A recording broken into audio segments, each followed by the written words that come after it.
대한민국 남성분들이라면 예비군 훈련만큼 지긋지긋한 게 없을 것 같습니다. 옷장 구석에 박아둔 군복을 주섬주섬 꺼내 입고 다신 볼 일 없을 것 같았던 군부대로 들어가 다시는 들지 않을 것 같은 총기를 들고 예전 기억을 되살리며 훈련을 받는데 시간은 1분이 1시간처럼 느리게 흘러가죠. 그래도 간만에 군복을 입고 있으면 그 시절로 돌아간 것 같기도 하고 조기 퇴소가 걸리면 방금까지 훈련받기 싫다고 축 처져 있던 사람들이 현역 못지않은 사격 실력을 뽐내는 모습을 볼 수도 있으며 국가를 지키기 위해 헌신하고 있다는 보람도 느껴지는 것이 예비군 훈련입니다. 그런데 이런 귀찮기만 했던 예비군이 이번 이스라엘 전쟁으로 다른 국가들의 부러움의 대상이 되었다고 하는데요. 특히 대만에서 한국을 보며 탄식을 감추지 못하고 있다고 합니다. 과연 무슨 일이 있었길래 한국 예비군의 전투력이 주목받고 있는 것인지 자세한 소식 알아보도록 하겠습니다. 하마스의 공격으로 이스라엘 전쟁이 터진 직후 이스라엘 청년들이 보여준 행동에 전 세계에서 놀라지 않을 수 없었습니다. 지난 10월 7일 하마스의 기습 공격으로 수많은 이스라엘인들이 사망하고 납치당한 가운데 이스라엘 군은 예비군 30여만 명의 동원령을 선포했습니다. 하지만 이스라엘 예비군의 상당수가 해외에 체류 중이라 아무리 이스라엘이라고 하더라도 즉각 병력을 보충하기란 어려울 것으로 예상됐었는데요. 이스라엘 역시 우리나라와 마찬가지로 의무 복무제를 시행하고 있으며 의무 복무 기간을 마친 이들은 통과 이래처럼 장기간 해외여행을 떠나는 경우가 많기 때문이죠. 그런데 전 세계 각지에 흩어져 있던 수많은 이스라엘 청년들이 예비군 소집령이 떨어지자마자 일제히 귀국하기 시작하며 이들을 위한 항공편을 급히 늘리기까지 했다는 소식이 전해져 전 세계를 놀라게 만들었습니다. 안전한 해외에 머무르는 대신 하마스와 맞서 싸우기 위해 귀국을 선택한 이들은 가족과 국가를 지키기 위해 다시 총을 들 각오를 마쳤다고 전했는데요. 이렇게 모인 이스라엘 예비군들은 1982년 이후 처음으로 제252 예비군 사단을 완편해 전투에 투입되어 하마스를 상대로 맞서 싸우고 있습니다. 국가의 위기에서 망설이지 않고 총을 드는 이스라엘 청년들의 모습에서 지난 수십 년 동안 이스라엘이 중동 국가들을 상대로 승리를 거듭하며 나라를 지켜낼 수 있었던 이스라엘 청년들이 이토록 빠르게 모여들 수 있었던 것은 개개인의 애국심도 있지만 사태가 터진 직후 예비군 자원을 빠르게 파악하고 곧바로 전 세계에 퍼져 있는 예비군들에게 소집 명령을 내릴 수 있는 체계화된 예비군 제도 덕분이기도 합니다. 이렇게 정교한 예비군 관리 제도를 가진 국가는 언제라도 전쟁이 일어날 수 있다는 위기의식을 가지고 있는 이스라엘과 한국뿐인데요. 한국과 이스라엘 외에도 예비군 제도를 가진 국가는 많지만 막상 전쟁이 발발했을 때 예비군 자원을 제때 동원하고 무장시켜 배치할 수 있는 역량을 가진 곳은 거의 없다고 할 수 있습니다. 지난 2월 발발한 우크라이나 전쟁의 경우에도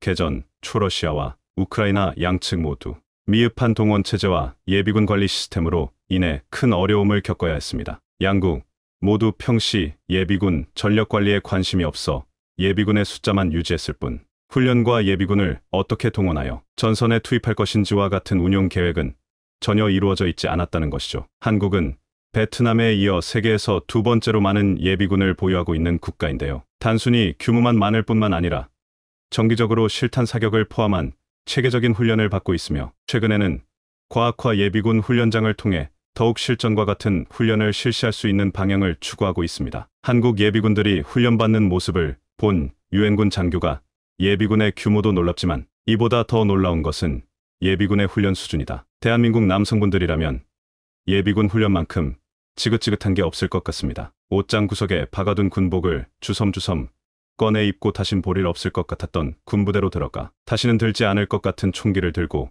예전 기억을 되살리며 훈련을 받는데 시간은 1분이 1시간처럼 느리게 흘러가죠. 그래도 간만에 군복을 입고 있으면 그 시절로 돌아간 것 같기도 하고 조기 퇴소가 걸리면 방금까지 훈련받기 싫다고 축 처져 있던 사람들이 현역 못지않은 사격 실력을 뽐내는 모습을 볼 수도 있으며 국가를 지키기 위해 헌신하고 있다는 보람도 느껴지는 것이 예비군 훈련입니다. 그런데 이런 귀찮기만 했던 예비군이 이번 이스라엘 전쟁으로 다른 국가들의 부러움의 대상이 되었다고 하는데요. 특히 대만에서 한국을 보며 탄식을 감추지 못하고 있다고 합니다. 과연 무슨 일이 있었길래 한국 예비군의 전투력이 주목받고 있는 것인지 자세한 소식 알아보도록 하겠습니다. 하마스의 공격으로 이스라엘 전쟁이 터진 직후 이스라엘 청년들이 보여준 행동에 전 세계에서 지난 10월 7일 하마스의 기습 공격으로 수많은 이스라엘인들이 사망하고 납치당한 가운데 이스라엘 군은 예비군 30여만 명의 동원령을 선포했습니다. 하지만 이스라엘 예비군의 상당수가 해외에 체류 중이라 아무리 이스라엘이라고 하더라도 즉각 병력을 보충하기란 어려울 것으로 예상됐었는데요. 이스라엘 역시 우리나라와 마찬가지로 의무 복무제를 시행하고 있으며 의무 복무 기간을 마친 이들은 통과 이래처럼 장기간 해외여행을 떠나는 경우가 많기 때문이죠. 그런데 전 세계 각지에 흩어져 있던 수많은 이스라엘 청년들이 예비군 소집령이 떨어지자마자 일제히 귀국하기 시작하며 이들을 위한 항공편을 급히 늘리기까지 했다는 소식이 전해져 전 세계를 놀라게 만들었습니다. 안전한 해외에 머무르는 대신 하마스와 맞서 싸우기 위해 귀국을 선택한 이들은 가족과 국가를 지키기 위해 다시 총을 들 각오를 마쳤다고 전했는데요. 이렇게 모인 이스라엘 예비군들은 1982년 이후 처음으로 제252 예비군 사단을 완편해 전투에 투입되어 하마스를 상대로 맞서 싸우고 있습니다. 국가의 위기에서 망설이지 않고 총을 드는 이스라엘 청년들의 모습에서 지난 수십 년 동안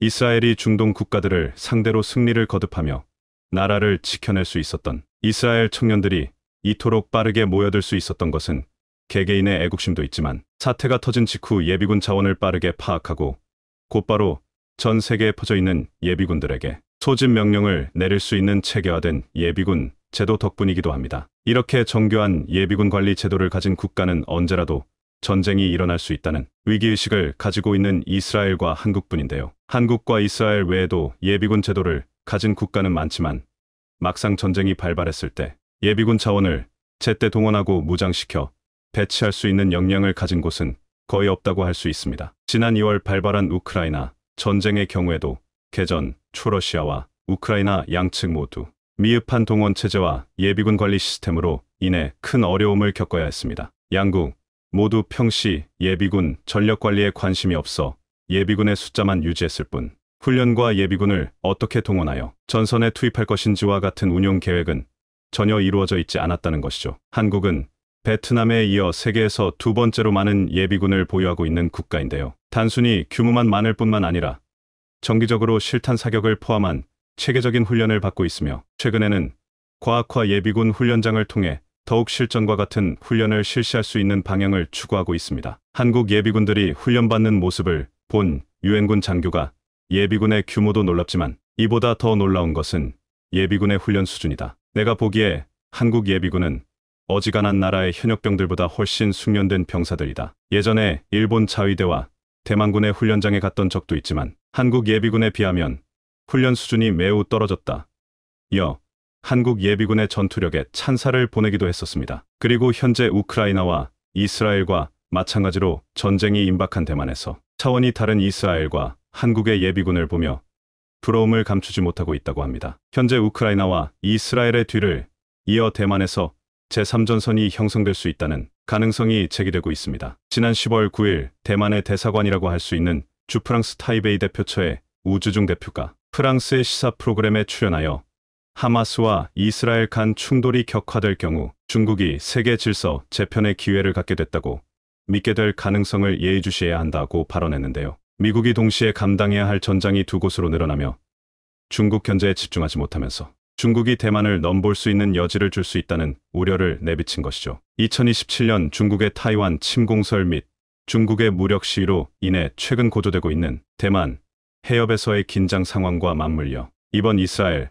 하마스 전쟁을 계기로 대만의 제3전선의 형성이 앞당겨질 수 있다는 우려가 고개를 들고 있습니다. 대만이 이처럼 불안해하는 이유는 바로 세계의 경찰이라 불렸던 미국의 장악력이 약화되고 있는 상황 때문인데요. 미국은 아프가니스탄에서 군대를 철수시키며 중동에서 발을 빼고 전략의 중심을 중동에서는 리스크를 관리하면서 인도 태평양 지역에서 중국을 상대하는 데 집중하기 위한 결정이었죠. 그런데 지난해 2월 러시아가 우크라이나를 침공하면서 우크라이나 지원에 군사적 자원을 집중해야 했고 이스라엘, 하마스 전쟁까지 발발하고 말았는데요. 아무리 세계 최강이라 불리는 미군이라 하더라도 힘이 분산될 수밖에 없는 상황입니다. 높아지는 중국의 대만 침공 가능성에 대만의 불안감은 높아져만 가고 있는데요. 결국 대만 스스로 중국의 침공을 막아낼 수 있는 힘을 보여줘야 하는 상황입니다. 문제는 과연 대만 국민들이 이번 이스라엘 예비군들처럼 나라를 지키기 위한 항전 의지를 보여줄 수 있겠냐는 것입니다. 대만 국민들이 항전 의지가 없다는 것은 이미 오래전부터 미국에서 주목하고 있는 문제인데요. 미 육군 참모총장 맥콘빌은 미국 의회 청문회에서 대만군과 관련하여 대만군의 군사적 역량과 기량은 우수하다고 말했지만 대만 국민의 항전 의지에 대해서는 확신을 표하지 못했습니다. 맥콘빌 참모총장뿐만 아니라 많은 군 관계자들이 대만은 미국이 지켜줄 거라는 생각에 제대로 된 전쟁 준비가 되어 있지 않다고 비판하고 있는데요. 월스트리트 저널에서는 대만군이 중국에 대항할 수 있는 가능성이 있다고 생각하는 사람은 아무도 없다라고 비판했으며 독일의 공영 방송 WD 뉴스에서도 대만은 공격에 대한 대비가 부족하다라고 보도하며 대만은 한국과 싱가폴, 이스라엘의 군복무를 본받아야 한다고 덧붙였습니다. 포린 폴리시에서는 대만 군의 현 상황을 텅 빈 껍데기라고 표현하며 대만의 군대라는 게 존재한다는 걸 인정할 수 없을 정도로 위기에 처해 있다고 주장했습니다. 대만의 현역 군인이든 예비군이든 이들의 전투 능력과 전투 의지를 전혀 믿을 수 없다는 것이죠. 심지어 한 대만계 미군은 중국이 침공할 경우 많은 대만인들이 도망가거나 항복하는 길을 선택할 것이라며 미국에 더 많은 지원이 필요할 것이라고 말하기도 했죠. 이러한 대만의 현실에 미 국방부에서는 대만은 항전 의지가 없으니 빠르게 포기하고 확실한 항전 의지를 가지고 있는 필리핀과 한국으로 이어지는 새로운 대중 라인을 긋자는 주장이 제기되고 있을 정도입니다. 맥콘빌 참모총장 역시 한국에 대해서는 군사적 능력도 우수하고 국민들의 항전 의지도 확고하다고 말하며 대만과 달리 믿고 맡길 수 있는 동맹이라고 강조했습니다. 대만 국민들이 이처럼 낮은 참전 의지를 보이는 데에는 대만 정부와 군에 대한 깊은 불신감 때문인데요. 대만 내에서도 친중파와 독립파로 극명하게 나누어져 전쟁이 일어날 경우 우크라이나보다 더욱 극심한 내분이 발생할 것으로 예상되고 있습니다. 지난 10일 대만의 본토 방어를 강화하기 위해 가오슝에 하푼 미사일 기지를 건설하는 방안이 추진되고 있었으나 위험해질 수 있다는 이유로 반대하고 나섰는데요. 중국 함대를 막기 위해 대한미사일 하푼 기지가 대만 남부 해안을 따라 신설될 예정이었는데 시작부터 국내 정치인의 반대로 발목이 잡힌 상황입니다. 여담으로 리메이 전 의원이 속한 대만 국민당은 대표적인 친중 정당이죠. 이러한 대만의 현실을 잘 알고 있는 대만 청년들은 미래가 없다고 판단하고 일찌감치 중국행을 선택하는 경우도 많은데요. 경제 분석 기관인 옥스퍼드 이코노믹스는 대만은 세계에서 인재 유출이 가장 심각한 나라가 될 것이라는 전망을 내놓은 바 있습니다. 대만 젊은 층이 중국으로 취업하는 경우가 매년 늘어만 가고 있는데요. 이는 대만의 국가 경쟁력을 저하하고 안보 문제로 이어질 수 있다는 지적이 나오고 있으나 마땅한 대안은 없고 대만 젊은 층들 사이에서는 중국은 크고 대만은 중국에 대한 의존도가 높으니 언젠가는 합치게 될 것이라는 인식이 팽배하다고 합니다. 직장과 집까지 중국에 있는 대만 청년들이 중국과 전쟁이 일어난다고 해서 참전할 거라고는 생각하기 어렵죠. 또한 대만 역시 10만에 달하는 예비군을 보유하고 있으나 그 훈련 상태와 무장 체계가 엉망이라 그 누구도 전쟁이 날 경우 제대로 싸울 수 있을 거라 믿지 않고 있습니다. 대만 역시 징병제 국가로 알려져 있으나 현재 군 병력의 70%가 직업군인으로 충당되고 있는데요. 지난 2018년부로 1년이던 대만의 의무복무 기간이 고작 4개월로 줄어들면서 징병제가 사실상 폐지된 것으로 여겨지고 있습니다. 이 4개월 동안 기초군사, 특기 훈련 정도만 받고 이후 예비군 훈련을 통해 병력을 유지하겠다는 계획이었지만 기초훈련만 거치고 복무하지 않는 군인들이 뛰어난 전투력을 발휘할 수 있을 거라고는 아무리 낙관적인 대만인이더라도 기대하지 못하는 부분이죠. 중국의 위협이 코앞에 다가온 이제서야 대만에서도 군 복무를 연장하고 예비군 제도를 강화해야 한다는 주장이 나오고 있지만 시간이 충분할지 의문인 상황입니다. 국가의 안보와 관련하여 대만만한 반면교사도 없을 것 같습니다. 90년대까지만 하더라도 중국보다 앞선 군사력을 가지고 있었던 대만이지만 자체적인 무기 개발 및 생산 능력을 키우지 못하며 2000년대부터 중국의 추월당해 이제는 압도적인 격차가 벌어지고 말았습니다. 또한 미국을 믿고 징병제까지 포기한 결과 이제는 스스로 지킬 힘을 잃고 다른 나라의 보호에 매달려야 하는 처참한 상황에 놓이게 되었죠. 대만의 현실을 교훈 삼아 대한민국이 더욱 굳건한 자주국방을 이루어낼 수 있기를 기원해봅니다. 러시아 우크라이나 전쟁이 발발한 지도 벌써 1년 4개월이 흘렀습니다. 두 국가는 여전히 공격과 수비, 반격을 반복하며 격렬한 싸움을 벌이는 중인데요. 러시아는 푸틴이 집권한 이후로 자신들이 일으켜나 개입한 전쟁은 모두 속전속결로 마무리하며 소기의 성과를 거뒀습니다. 일례로 2000년 대통령 권한대행이었던 푸틴은 제2차 체첸 전쟁을 마무리하면서 체첸을 러시아의 가장 충성스러운 부하로 만들어버렸고, 가장 최근인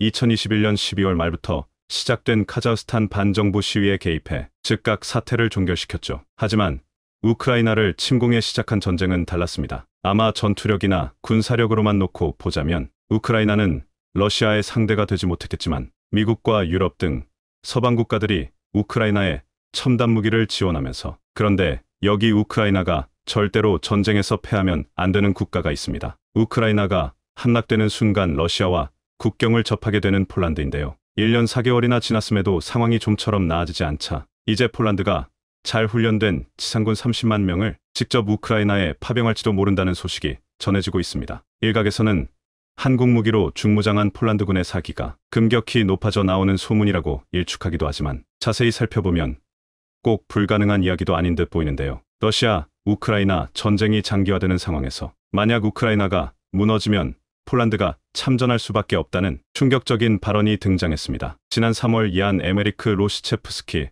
프랑스 주재 폴란드 대사는 한 언론과의 인터뷰에서 유럽의 문명과 문화에 대한 주요 가치가 위험받을 수 있기 때문에 우크라이나가 스스로 독립을 지켜내지 못하면 폴란드가 참전할 수밖에 없을 것이라고 밝혔습니다. 폴란드 고위급 공무원의 입에서 이러한 발언이 등장하자 폴란드가 실제로 러시아 우크라이나 전쟁에 공식적으로 참전하는 것이 아니냐는 혼란이 생기기도 했는데요. 물론 폴란드 대사관 측은 특별 성명을 통해 폴란드가 무력 충돌에 직접 관여한다는 신호를 보낸 것이 아니라 우크라이나가 패배할 경우에 대해서만 경고한 것이라며 한 발 물러나는 모습을 보였는데요. 며칠 전에는 실제로 폴란드가 우크라이나로 진격할지도 모른다는 또 다른 소식이 전해졌습니다. 인공지능 AI를 기반으로 테러리즘 퇴치 운동에 나선 한 트위터는 일주일 전 긴급 트윗을 날렸습니다. 만약 전쟁이 지지부진하고 NATO가 우물쭈물하면 최소 30만 명의 잘 훈련된 폴란드 지상군이 자발적으로 우크라이나군에 합류할 준비가 됐다는 건데요. 무엇보다 폴란드는 이 전쟁이 빨리, 가능하면 우크라이나의 승리로 끝나기를 간절히 기대하고 있습니다. 실제로 마리우시 브와슈차크마리어스 블라스색 폴란드 국방장관은 나토 회원국 국방장관회의에서 폴란드 입장에서는 우크라이나의 독립이 곧 폴란드의 독립이라며, 러시아가 우크라이나를 정복한다면 거기서 그치지 않을 것이다. 러시아의 목표는 제국을 재건하는 것이다 라며 두려움을 드러내는데요. 왜 전쟁에 참전하지도 않은 폴란드가 러시아의 승리를 두려워할까요? 왜냐면 폴란드의 입장에서 본다면 우크라이나는 그간 러시아와 폴란드 사이를 막아주던 완충국가였기 때문입니다. 즉, 지도를 보시면 아시겠지만 폴란드는 리투아니아, 벨라루스는 우크라이나와 국경을 접하고 있는데 그중 우크라이나와의 국경이 가장 깁니다. 그러니까 벨라루스야 이미 러시아의 손아귀에 있고 우크라이나마저 러시아 손아귀에 떨어진다면 폴란드는 순망치한 춘왕츠 한의 위기에 빠지는 것이죠. 600만 명이 희생된 제2차 세계대전의 악몽이 떠오르는 것인데요. 이에 국방장관은 폴란드는 실제 억지력을 구축해야 한다며 군병력을 30만 명으로 국방 예산을 GDP 국내 총생산의 3%까지 각각 늘릴 계획이라고 밝혔습니다. 그런데 위 트위터에서 언급된 발언과 연결시켜 보자면 폴란드는 현재 15만 명이 조금 안 되는 군병력을 30만 명으로 증강할 계획을 이미 밝혔고, 이 증강된 30만 모든 병력을 우크라이나에 자발적으로 파병하겠다는 의미입니다. 즉, 어떻게 해서든 러시아의 승리를 막아 자신들의 안보를 지켜내겠다는 것이죠. 그런데 제2차 세계대전에서 핍박받았던 폴란드가 러시아를 상대로 지상군 파병까지 거론하는 이유는 잔뜩 사들인 한국산 무기 때문일지도 모릅니다. 아마 잘 아시겠지만 한국은 지난 2022년부터 올해까지 폴란드에 어마어마한 양의 무기 공급 계약을 체결했습니다. 한국 방위산업의 입장에서는 폴란드를 만나 그야말로 잭팟을 터뜨렸죠. 2022년 대한민국은 역대 최대 방산 수출을 기록했습니다. 계약 금액만 약 23조 원인데 2021년과 비교했을 때 2.42배 증가했습니다. 물론 폴란드의 역할이 컸는데 우크라이나가 공격받는 모습을 지켜본 폴란드는 사실상 준전시 상태에 놓였고 서둘러 중무장을 시작했습니다. 이에 K전자 180대 1차, 총 1000대, K구자주포 670분, FA50 경공격기 48대, K239 다연장 로켓포 천무 288문을 도입했죠. 그리고 수출 계약을 체결한 지 불과 4달 만에 K구자주포 24문과 K전차 10대가 폴란드에 도착해 대통령까지 현장에 나와 환영식을 개최하기도 했습니다. 한국은 최근 무기 수출 분야에서 두각을 드러내고 있기는 하지만 여전히 미국이나 중국, 러시아, 프랑스 등 방산 강국이 질비합니다. 그럼에도 폴란드가 한국산 무기를 선택한 이유가 있는데요. 바로 빨리빨리가 가능하다는 겁니다. 러시아, 우크라이나 전쟁을 시작으로 유럽 국가들의 군비 경쟁이 심화되고 있는 점은 잘 알고 계실 것으로 생각됩니다. 그런데 군비 증강을 원한다면 충분한 자금을 투자해야 하지만 무엇보다 중요한 것은 적시에 무기를 공급받을 수 있느냐입니다. 즉, 아무리 훌륭한 무기라도 지금 당장 필요한 마당에 1년 후, 2년 후에나 공급받아야 한다면 그 메리트는 전혀 없어지죠. 그런 의미에서 한국은 이 부문에서 상당히 특출납니다. 실제로 출란드에서 이런 일이 일어났죠. 우크라이나가 러시아를 상대로 계속해서 싸울 수 있는 배경에는 미국의 지원을 받은 고속기동 포병 로켓 시스템, 작년 6월부터 20대 가량의 하이마스를 지원했는데 한 번에 6발의 로켓탄을 발사하다 보니 폴란드 역시 하이마스의 매력에 강하게 끌렸죠. 그런데 폴란드만은 한국의 천무를 선택했습니다. 천무 K239는 한국이 직접 개발한 다연장 로켓 시스템인데 폴란드가 미국을 외면하고 한국을 선택한 것은 미국의 생산 역량이 형편없이 떨어지기 때문입니다. 록히드 마틴이 1년간 생산할 수 있는 하이마스는 고작 60기에 불과, 즉 한 달에 5개밖에 생산하지 못합니다. 물론 록히드 마틴도 이러한 하이마스의 인기를 고려해 1년 생산량을 96대로 늘리겠다 발표하기는 했지만 이제부터 공장 짓고 기계 설비 갖추고 생산 준비를 마쳐도 폴란드의 긴급함을 해결하지는 못합니다. 그래서 폴란드가 최초 500기의 하이마스를 주문했는데 폴란드가 원하는 일정에 맞출 수 없다는 답변을 받고 즉각 한국의 천무 288대를 주문했습니다. 그리고 올해부터 인도를 시작해 그중 18대가 아이언사단으로 불리는 제18기계화 사단에 배치되죠. 제18기계화 사단이 바로 우크라이나와의 국경을 담당하는 핵심 사단입니다. 보통 우리와 같은 일반인도 택배를 주문하면 오늘 받고 싶은 것이 인지상정입니다. 하물며 자국의 목숨을 좌지우지하는 무기야 오죽할까 싶습니다. 그만큼 한국의 생산 역량이 받쳐준다는 의미이기도 하죠. 이렇듯 폴란드가 러시아와 대놓고 맞짱 뜨겠다는 식의 발언을 연이어 내놓는 것은 두 국가 사이에는 500년 묵은 피해 역사가 존재하기 때문입니다. 폴란드와 러시아의 앙숙 관계를 직접적으로 보여주는 동상이 모스크바 붉은 광장에 있습니다. 러시아의 상징으로 통하는 성바실리 성당 앞에 설치된 미닌과 포자르스키 기념상인데요. 나폴레옹의 침략을 앞둔 1812년에 당시 차르 알렉산드르 1세가 폴란드에 대한 적개심을 북돋우기 위해 이 동상을 제작한 것으로 알려졌는데요. 17세기 당시 폴란드는 폴란드 리투아니아 연방을 구성해 유럽에서 가장 거대한 영토를 지배하는 등 황금기를 구가했습니다. 현재 리투아니아와 우크라이나와 벨라루스 영토를 넘어 러시아 땅도 야금야금 잠식해가고 있었죠. 반면 러시아는 스스로를 차르 황제라고 칭한 첫 인물인 이반 4세가 사망하자 혼란이 지속됐습니다. 이 혼란을 틈타 폴란드가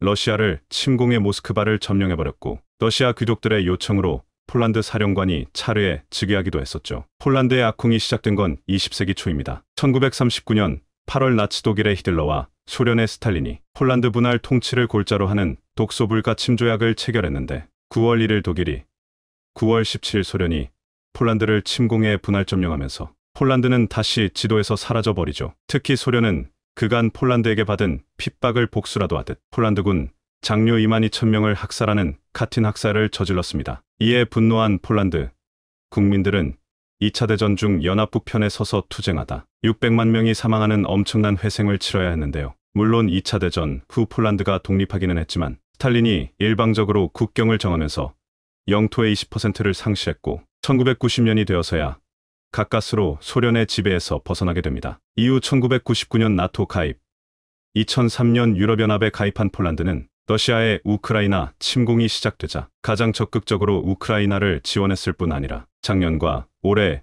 현재까지 무려 20조 원에 육박하는 한국 무기를 도입해 그리고 기존에 보유했던 한국 무기를 우크라이나에 재수출하는 방식으로 우크라이나와 러시아가 전쟁의 주도권을 잡기 위해 모든 걸 쏟아붓던 지난 3월 초 로이터 통신은 한국 정부가 폴란드의 우크라이나 무기 재수출을 승인했다고 보도했습니다. 당시 폴란드는 한국산 K9 자주포 차체에 영국제 포탑과 프랑스제 포신을 얹은 크라프 크랩 자주포를 생산하고 있었는데 이 자주포 중 일부를 우크라이나에게 판매하는 수출 계약을 체결했죠. 다만 우리나라 법률에서는 외국에 수출한 국산 무기나 부품은 한국의 허락 없이 제3국으로 이전을 금지하고 있기 때문에 폴란드의 입장에서는 한국의 승인을 먼저 받아야 했습니다. 그리고 한국이 이를 승인하면서 우크라이나로의 무기 공급이 성사된 것인데요. 이미 전쟁 초기 18대의 크라프 자주포를 우크라이나에 보냈고 이후 추가로 수십 대 공급 계약을 체결한 겁니다. 다만 한국 국방부는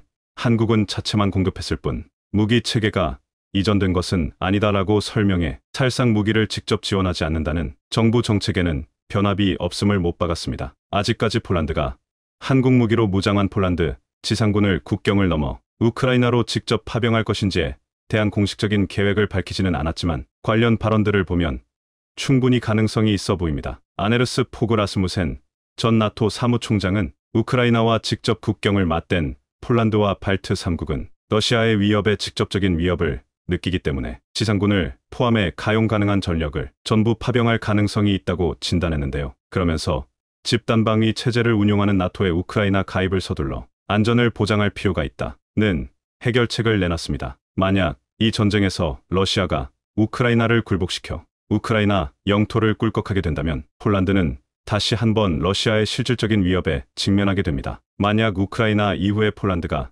직접 위협받을 상황이라면 폴란드가 지상군을 파병하는 것이 현명한 선택일 텐데 과연 한 달 후 우크라이나에서는 어떤 일이 벌어지고 있을지 귀추가 주목됩니다. 한국의 K방산 효과가 얼마나 절대적으로 나타나고 있는지 이제 더욱 실감이 나는데요. 왜냐하면 현재 한국 방산엔 가장 고무적인 현상이 펼쳐지고 있기 때문입니다. 바로 한국 기업들과 방사청이 한국 무기를 세일지 않은 직원이라고 가정해본다면 기존의 고객에게 잘 판매하는 것도 중요하지만 더욱 중요한 것은 신규 고객들일 것입니다. 하지만 신규 고객들은 당연히 까다롭고 신뢰가 없어 쉽게 지갑을 열려고 하지 않습니다. 이럴 때 중요한 것은 한국이라는 브랜드가 신뢰를 얻고 너도 나도 사업을 하려고 달려드는 모양새입니다. 한국하면 반도체, 조선, 2차 전지 등 현재 전 세계를 주름잡고 있는 사업들이 바로 그러한 종류입니다. 그런데 이제 K방산은 그러한 면에서 수백 년간 거래 없던 국가를 불러들여 깜짝 놀라게 하고 있습니다. 물론 이 가운데 한국은 해당 국가들을 중간중간 돌아보고 챙겨줬다는 후일담도 들려오고 있습니다. 그들도 늘 한국에는 고마운 생각을 하고 있었지만 차마 방산에는 쉽게 협력할 생각을 못하다가 이제 K방산이 전 세계적으로 유명하고 신뢰가 두터워지자 꽤거 예산을 편성한 게 아니냐는 겁니다. 게다가 이 국가들은 작은 규모임에도 불구하고 엄청난 자본을 준비 중이라 주목되고 있는데요. 현재 전 세계 어떠한 국가가 한국과 방산을 진행하려는 전망이 나오는지 궁금해지는데요. 우선 이 국가들은 K방산 이전에 한국과 수백 년간 거래가 없다가 최근 수년간 크게 달라졌습니다. 코로나를 비롯해 다양한 상황을 거치면서 한국을 크게 신뢰할 수 있게 된 모양새였습니다. 이들이 한국과 어떠한 사업을 진행했으며 이것이 결국 방산까지 연결되었나 살펴야 하는데요. 바로 이 지역은 중남미 지역인데 최근 들어서 한국의 다양한 인프라 사업 문의가 급증하고 있다고 합니다. 대부분의 나라들은 극심한 경제 침체를 겪고 있는 데다가 일자리까지 크게 감소해 각국은 위기 타개책이 필요합니다. 이럴 때 중남미와 같이 일부 인프라가 열악한 곳은 대규모 자금을 투입해 인프라를 투자하는 것이 매우 좋은 방법입니다. 일자리를 창출할 수 있는 데다가 기본적으로 경제 성장률이 높은 잠재적인 국가들이므로 경제 발전에 도움이 되죠. 따라서 정부는 한국 기업을 매칭하는 한편 외교부는 고위급되면 외교 등을 통해 지원하고 있습니다. 하지만 한국은 이와 같은 중남미의 움직임이 뜻밖이라고 전해집니다. 한국과 사업하던 나라들이 아니기 때문인데요. 중남미 지역은 한국이 공략하기 매우 어려운 장소로 우선 북미에 미국이 버티고 있기 때문입니다. 미국은 세계 제1의 경제대국인데다가 경제는 물론 정치를 비롯해 모든 분야에서 중남미와 각별한 관계를 맺고 있습니다. 또한 이곳은 전통적으로 스페인 등 유럽 지역과 사업 부분 관계가 깊으며 정경유착까지 심한 편입니다. 중남미의 대부분은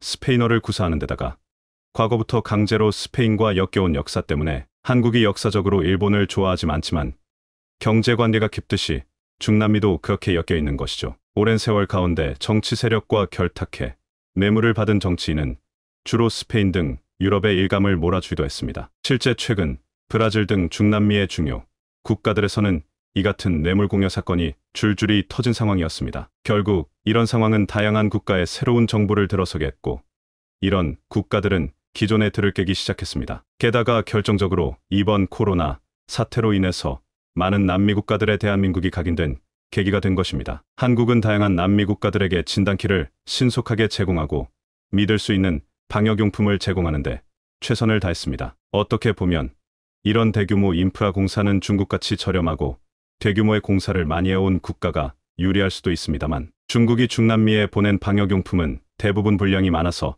폐기 처분하고 한국 것을 다시 주문한 경우도 많았습니다. 중국의 불량 방역 물품으로 인한 불신은 결국 중국이 경쟁력 있는 가격을 제시한다고 하더라도 실제로 한국을 택하는 경우가 많았습니다. 파나마의 지하철 3호선은 현대건설과 중국 국영기업 중국철도그룹이 맞붙었으나 결국 한국이 승리했습니다. 중국은 모든 면에서 중국이 딱히 한국에 부족한 게 없다고 판단것에게 재심사를 요구했지만, 파나마 측은 실제 기술 점수에서 중국철도그룹이 현대건설에 미치지 못했다는 이유를 제시했습니다. 여기서 한 가지 흥미로운 점은, 원래 3호선 라인은 한국도 중국도 아닌 스페인의 FCC가 유력했지만, 스페인 FCC는 전 파나마 대통령과 변호사 등에게 뇌물을 제공해서 수주를 따내려고 했기 때문에 이번 입찰에서 애초에 탈락하게 되었고, 한국은 그 기회를 잡아서 수주를 획득하게 된 것입니다. 또한 여기에 중남미는 아무래도 미국의 영향력이 좀 더 미치는 국가들이 다수 존재하기 때문에 중국 외의 국가들을 선호하는 경우도 생깁니다. 이러한 반중의 흐름도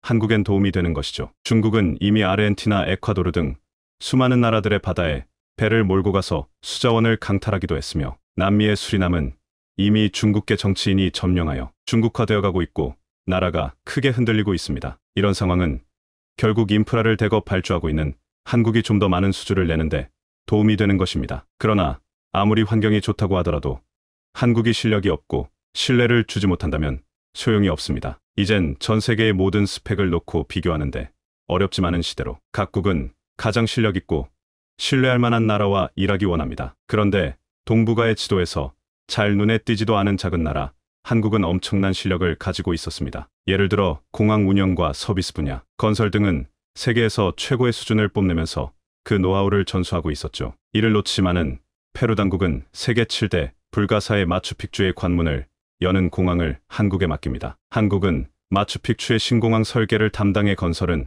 물론 운영과 서비스 관리까지 맡는 기염을 토했습니다. 또한 중남미가 먼저 한국에 연락을 해오는 이유는 한국이 디지털 정보를 비롯 IT에 강하다는 것입니다. 안 그래도 정부는 중남미의 인프라 수요와 정부가 추진하는 디지털 그린 뉴딜의 접점을 통해 구체적인 협력 사업을 발굴하고 있었는데, 이들 국가 중에 마침 이러한 분야를 찾고 있는 국가들은 한국과 잘 맞아 떨어진 것입니다. 조용히 실력을 갖추고 있으면 결국에는 많은 이들이 알아주는 때가 있습니다. 한국은 명실상부 유엔이 인정하는 디지털 정보 순위로 세계 1위를 달리고 있는데, 코스타리카는 조세 및 관세 시스템을 연계하는 디지털 재정통합 사업을 추진하고 있었습니다. 1억 5,600만 달러 정도 추산되는 사업으로 한국은 코스타리카가 디지털 정보로 거듭나는데 일조할 것으로 보입니다. 또한 남미에서 한번 소문이 나면 일하기 순조롭죠. 한국에서 브라질, 파나마 등에서 지하철 사업을 수주하고 실력 있고 믿을 만한 나라라는 소문이 나자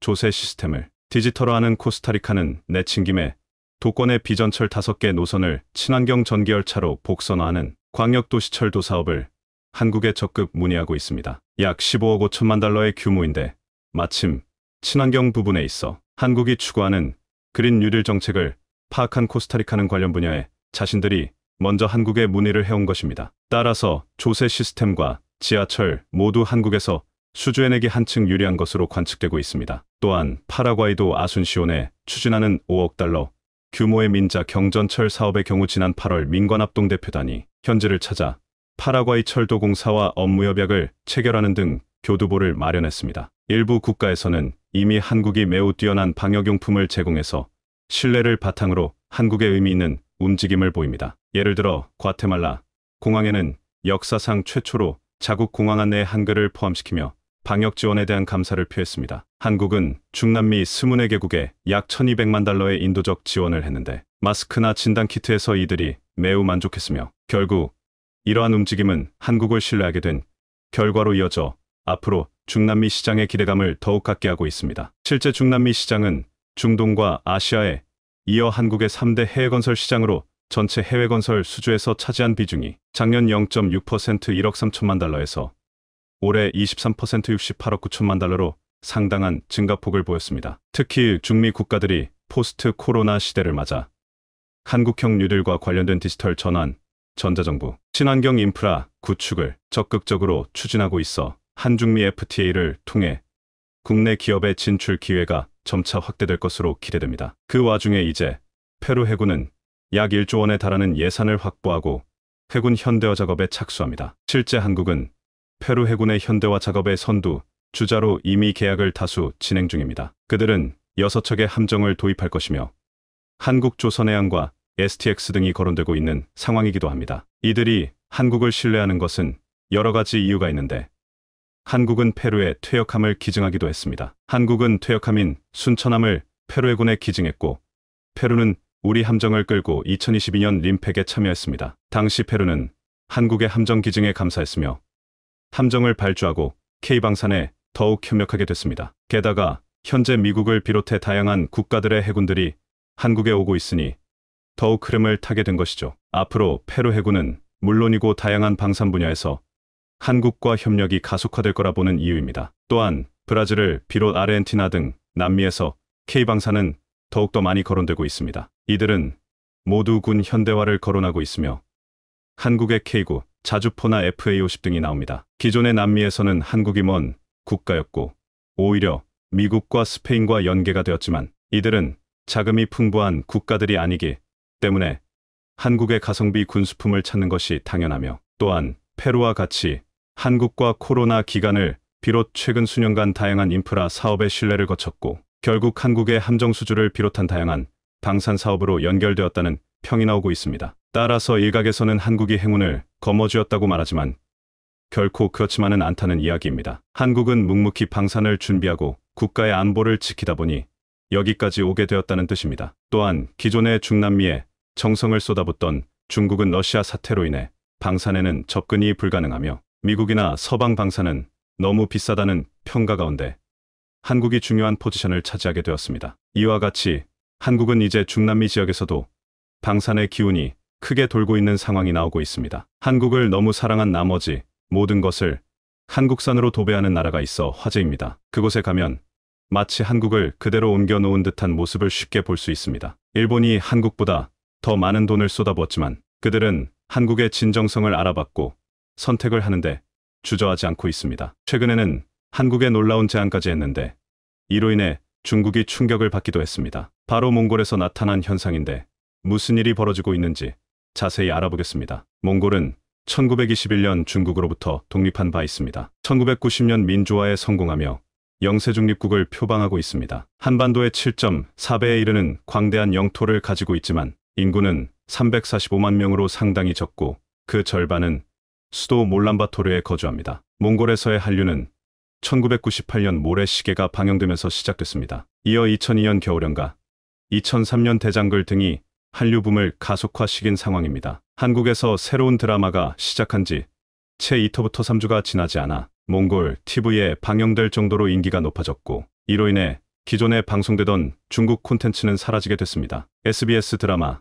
아내의 유혹은 몽골에서 80% 시청률을 기록하며 전 세계 어디에서도 찾아볼 수 없는 금자탑을 쌓았습니다. 야인시대도 80% 가까운 시청률을 기록하며 인기를 끌었고 대장급은 전 국민을 한류에 빠지게 만드는 기폭제 역할을 했습니다. 시청자들의 요청으로 재탕, 3탕을 넘어 5번 넘게 방송을 했을 정도입니다. 몽골 사람들 사이에서 한국 음식은 약이라는 인식도 이때 생겨났습니다. 한식당도 많이 개접해 김치와 김밥, 떡볶이와 닭강정 등 K푸드가 높은 인기를 달리는 상태입니다. K뷰티, K패션도 몽골 젊은이들 사이에서 핫 이슈인데 연간 한국 화장품 수입은 337만 달러로 일본을 제치고 1위를 했고 넷플릭스 오징어 게임 영향으로 아이들은 하루 종일 한류 게임을 즐기고 있습니다. 한국어를 배우려는 학생들도 해마다 증가해 국가 차원의 한국어 교육과 한국 유학을 적극 장려할 정도입니다. 작년 국내 대학 유학생은 16만 명으로 몽골이 7,300명이 4위를 했는데 이는 일본인 유학생 5,700명을 뛰어넘는 수치입니다. 중국인이 가장 많이 왔지만 국가 인구수 대비로는 몽골이 단연 세계 최고입니다. 울란바토르 길거리에서는 한국어를 구사하는 몽골인을 쉽게 접할 수 있습니다. 상당수는 인사말 정도가 아니라 일상생활이 가능할 정도로 유창합니다. 영어 다음으로 가장 많이 통용되는 언어가 한국어인 상황입니다. 옛날에는 중국어나 러시아어를 배우는 것이 도움이 된다는 시각이 많았지만 한국 문이 열린 뒤 경험담이 쌓여 분위기가 바뀌었다는 설명입니다. 일반 비행거리는 3시간 정도로 짧고 문법이 비슷해 언어 배우기도 쉬운데다 여러모로 안전하다는 평을 듣는 것도 한국으로 몰리게 하고 있습니다. 조사에 따르면 몽골인 73%는 한국에 호감을 가지고 있습니다. 요즘 몽골에서는 22번째 아이막이 한국에 있다는 농담이 나올 정도입니다. 아이막은 몽골의 행정구역 단위로 층 21개 지역입니다. 한국은 몽골이 민주화된 1990년 외교 관계를 수립하며 2021년 전략적 동반자 관계로 격상한 바 있습니다. 10년 전까지만 해도 몽골 외교 관계에서 일본이 차지하는 비중이 훨씬 높았던 것이 사실입니다. 일본은 국가 차원의 지원을 많이 한 반면 한국은 민간 차원이다 보니 외교 관계에서 밀릴 수밖에 없었던 것입니다. 하지만 일본의 지원과 투자는 결국 자신들을 위한 것으로 느껴졌고 한국은 정말 몽골에 도움을 주고 싶어 지원을 한다는 것이 느껴져 진정성 차원에서 한국을 더 선호하게 됐다는 의견이 많습니다. 이는 한국 제품 선호로도 이어지고 있습니다. 몽골 이마트는 점심시간마다 한식을 찾는 이들로 디딜 틈이 없습니다. 특히 떡볶이와 제육볶음 등 한식 판매 코너들은 항상 만석입니다. 2016년 몽골에 진출 후 울란바토르에서 3개 매장을 운영하고 있는데 올해 하반기 4호점, 2026년 5호점에 이어 6호점도 준비하고 있습니다. 3개 매장 방문 고객은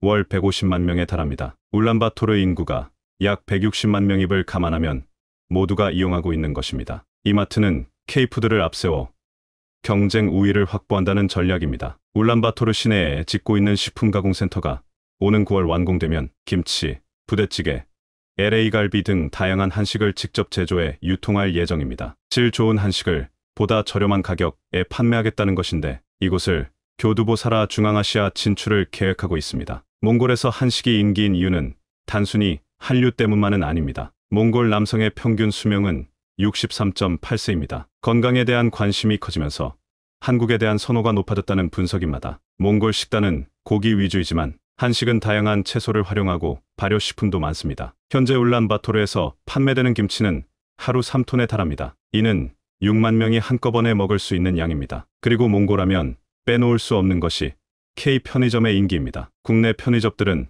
포화 상태에 직면하자 해외로 눈을 돌린 바 있습니다. 현재 국내 편의점 업체별 접호수를 보면 CU가 1위 16,700개이고 GS25가 2위 16,400개, 세븐일레븐 3위 14,300개, 이마트24가 4위 6,300개를 하고 있습니다. 2015년만 해도 한 해 8,400개씩 늘어나던 편의점 수는 지난해 860개로 정체되는 모습을 보이기도 했습니다. CU는 2018년 몽골에 진출해 6월 현재 320호점을 운영하고 있습니다. 울란바토르 시내 중심에서는 30호부터 50m 거리마다 CU를 볼 수 있습니다. GS25도 몽골에서 202호점을 열었는데 CU와 하나면 무려 500개가 넘습니다. 울란바토르 지점은 하루에 1,000명 이상의 손님이 찾고 있습니다. 몽골 북한 대사관 옆에도 CU 편의점이 있을 정도입니다. 가끔 북한 대사관 직원들이 아이스크림과 담배 등을 사러 오는 것으로 나타났습니다. 특히 즉석 원두커피 GT커피가 현지 젊은 층에게 큰 사랑을 받고 있습니다. 점포당 하루 평균 200여 잔씩 판매돼 CU가 몽골에 커피 문화를 전파했다는 말이 나올 정도입니다. 이는 한국 판매량의 10배가 넘는 수치입니다. 몽골 제2도시인 타레양에도 3개 점포를 개점하면서 현재 편의점 분야 70% 점유율로 1위 브랜드에 몰라 있습니다. 개점 속도는 더욱 가팔라지는 추세입니다. 100호점 개점까지는 약 26개월, 200호점까지는 18개월, 그리고 300호점까지는 10개월밖에 소요되지 않았습니다. CU는 마스터 프랜차이즈 방식을 택해 수익성도 안정적인 편입니다. 현지 기업의 브랜드 사용 권한, 매장 개설, 사업 운영권을 부여하고 로열티를 수취하는 방식입니다. 지난해 몽골 매출은 전년 대비 48%나 증가하는 성과를 냈습니다. 떡볶이, 튀김, 호떡, 즉석라면 등 즉석조리 식품이 117% 올랐고 GT커피는 120% 신장률을 보였습니다. 한국식으로 만들어낸 소불고기 김밥, 제육김밥, 참치마요 등 삼각김밥도 높은 인기를 보이는 중입니다. CU의 해외 수출액은 2019년 120만 달러에서 매년 증가해 작년에 800만 달러를 달성한 것도 몽골 사업의 성공이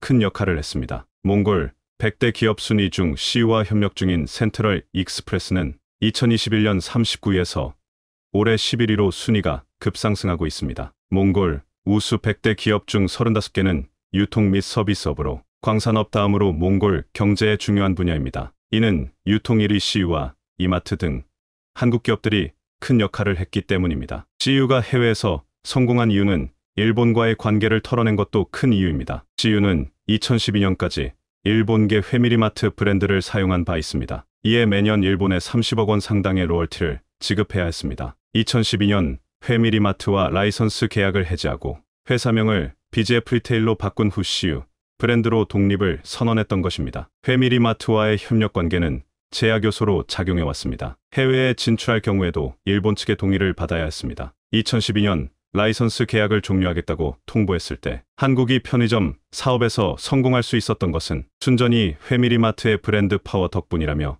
실패를 장담하기도 했습니다. 하지만 한국 내 점포가 2배로 늘었을 뿐 아니라 해외로까지 발을 넓힐 수 있었습니다. CU는 몽골에서의 성공을 바탕으로 바로 옆 나라 카자흐스탄에도 진출합니다. 협력하기로 한 현지 업체 신라인은 중앙아시아 전역의 유통망을 확보한 아이스크림 업체입니다. 카자흐스탄 아이스크림 시장의 40%를 점유하고 있으며 라면, 냉동식품 등 편의점과 밀접한 상품으로 사업 영역을 확장하고 있습니다. 신라인의 신한드레이 대표는 고려인 3세로 한국 문화에 대한 이해도가 높고 CU 운영 시스템을 살펴보기 위해 여러 차례 한국을 찾기도 했습니다. 지난 2013년 시장 잡재력을 보고 일본 미니스톱이 먼저 진출했으나 시장에 안착하지 못한 채 이듬해 철수한 바 있는데 CU는 내년 상반기 1호점을 열어 향후 5년 동안 500곳을 연다는 계획입니다. 몽골에서의 성공이 주변국으로 전파되는 상태인데 이 밖에도 제과점과 카페 등 몽골 거리를 사실상 한국 기업이 접수했다고 해도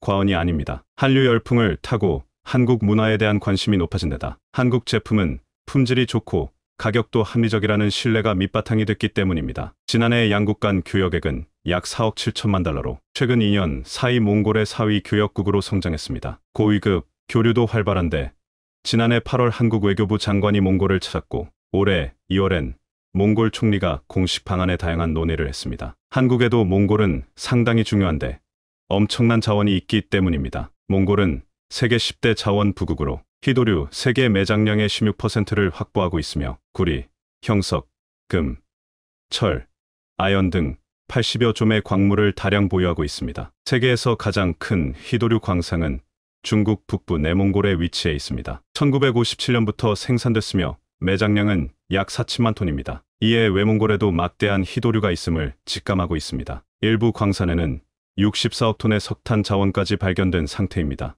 이는 300억 달러 이상의 가치가 있습니다. 몽골은 해당 자원을 한국과 함께 개발하길 바라고 있습니다. 최근 몽골 정부와 한국 기업은 희토류둠 광물 자원을 한국으로 공급하기 위한 업무협약의 모유를 체결했습니다. 반도체와 배터리에 필요한 자원 수급에서 몽골이 큰 힘이 될 전망입니다. 최근에는 테슬라마저 몽골에 관심을 보이며 전기차 관련 투자 논의를 하기도 했습니다. 하지만 몽골은 마음이 맞는 한국과 험험을 하길 더 바라고 있습니다. 한국은 몽골과 신뢰를 지켜 중요한 파트너가 되길 바랍니다.